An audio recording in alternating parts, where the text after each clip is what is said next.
इन्कलाब जिंदाबादच्या घोषणा दिल्या आणि यानंतर संध्याकाळ होत आली पण आंदोलन काही संपलं नाही आणि अखेरकार 5:45च्या सुमारास पोलिसांना कायदा मोडणाऱ्यांना कायदा हाती घेणाऱ्यांना या ठिकाणी लाठ्यांचा सौम्य प्रसाद द्यावा लागला आणि अखेरकार हे सगळे ट्रॅक जे आहेत या ठिकाणी रिकामी करण्यात आले। आपण ही सगळी दृश्य पाहतोय। ट्रॅक पुन्हा एकदा मी दाखवणार आहे। या ठिकाणी ट्रॅकची ही सगळी दृश्य जर पाहिली तर आपल्याला लक्षात येईल की चपलांचा जो खच आहे तो आता सध्या ट्रॅकवर पडलेला आहे। ही सगळी दृश्य पहा, चपलांचा खच ठिकठिकाणी आपल्याला पाहायला मिळेल।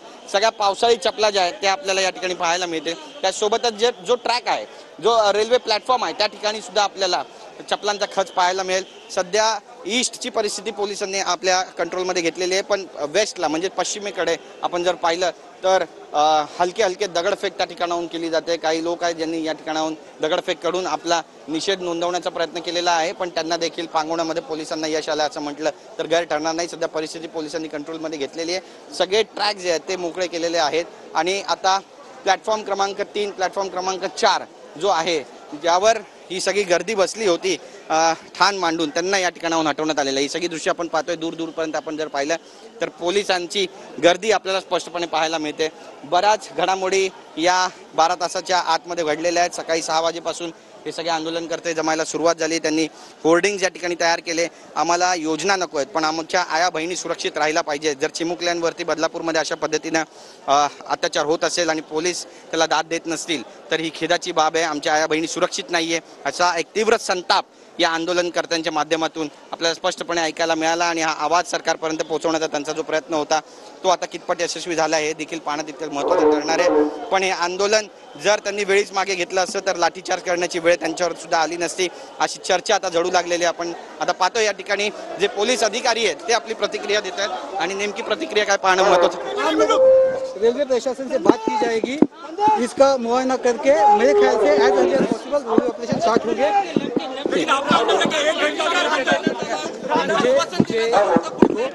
आपके बहुत लोग जो है वो सीएसटी पे रुके, दादर पे रुके, जिनको बदलाव आना है।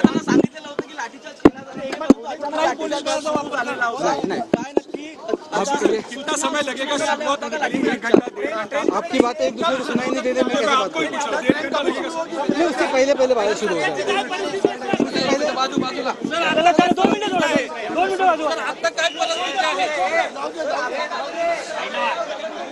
तरी ते दृश्य आपण पाहतोय। शिसवे रवींद्र शिसवे या ठिकाणी पोहोचलेले आहेत आणि या संपूर्ण परिस्थितीचा त्यांनी सुद्धा आढावा घेतलेला आहे। परिस्थिती कंट्रोलमध्ये आहे असं सध्या तरी सांगतायत पण आता नेमकी भूमिका पोलिसांची काय असणार आहे आणि पहिली ट्रेन ज्या ट्रेनचा खोळंबा झालेला आहे, ज्या जीवन वाहिनींचा खोळंबा झालेला आहे त्या आता कर्जतपर्यंत कशा पद्धतीने जाणार आहे हे पाहणं सुद्धा तितकंच महत्त्वाचं ठरणार आहे। पुन्हा एकदा मी माझा कॅमेरामॅन योगेश गुरवला सांगेन की सगळी दृश्य दाखवावीत। प्लॅटफॉर्मची पोलीस जे आहेत ते आता परेड करतात या ठिकाणी आणि संपूर्ण परिस्थिती आपल्या कंट्रोलमध्ये आहे की नाही याचा देखील आढावा पोलिसांकडून घेतला जातोय। एकंदरीतच जी गर्दी ट्रॅकवर जमली होती तिला पांगवण्यामध्ये बदलापूर पोलिसांना यश आलंय असं म्हटलं तर गैर ठरणार नाही। कॅमेरा पर्सन योगेश गुरवचा गिरीश गायकवाड TV9 मराठी बदलापूर।